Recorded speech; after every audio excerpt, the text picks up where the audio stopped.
મહાકુંભના ત્રીજા દિવસે અકોટા સ્ટેડિયમ ખાતે ખોખોની સ્પર્ધાનું આયોજન કરવામાં આવ્યું હતું, જેમાં જિલ્લા રમત વિકાસ અધિકારી કૃષ્ણા પંડ્યા અને કાઉન્સિલર સ્મિત પટેલ વિશેષ ઉપસ્થિત રહીને ખેલાડીઓને પ્રોત્સાહિત કર્યા હતા। આજે ખેલ મહાકુંભ 2.0ના ત્રીજા દિવસે ગુજરાત સરકાર શ્રી રમતગમત યુવા તથા સાંસ્કૃતિક પ્રવૃત્તિઓ વિભાગ ગાંધીનગર તથા sports authority of Gujarat Gandhinagar આયોજિત ગુજરાતના તમામ જિલ્લાઓમાં ખેલ મહાકુંભ 2.0નું આયોજન કરવામાં આવેલ છે, જ્યારે વડોદરામાં તમામ આયોજન જિલ્લા રમત વિકાસ અધિકારી કૃષ્ણા પંડ્યા, જિલ્લા શાસન અધિકારી શ્વેતા પારઘી, જિલ્લા શિક્ષણ અધિકારી આર વ્યાસ, અકોટા સ્ટેડિયમના પશ્ચિમ ઝોનના કન્વીનર એઝાઝ મિર્ઝા તમામ લોકોએ અલગ અલગ જગ્યાઓ પર રમાનારી સ્પર્ધાનું આયોજન કર્યું છે।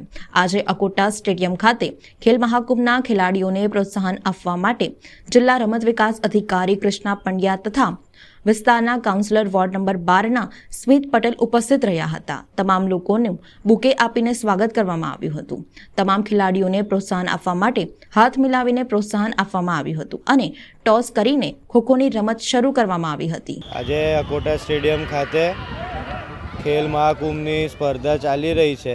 જ્યારે મોદી સાહેબ સીએમ હતા ત્યારથી ખેલ મહાકુંભનું એમને સ્ટાર્ટ કર્યું હતું।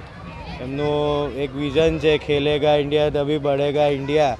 જે આજે જે યુવાઓમાં જે ઉત્સાહ જોઈ રહ્યો છું, જે રીતે બધા દરેક સ્પોર્ટ્સમાં યુવાઓ છે, યુવતી છે, જે સ્ટુડન્ટ્સ છે, બધા જે પાર્ટિસિપેટ કરી રહ્યા છે એનાથી બહુ આનંદ થઈ રહ્યો છે। આજે વડોદરા જિલ્લામાં પશ્ચિમ ઝોનમાં વિસ્તારમાં હું આજે હાજર છું અને અકોટા સ્ટેડિયમ ખાતે આજે ખોખો રમતની અંડર 17ની ભાઈઓની સ્પર્ધા ચાલી રહી છે।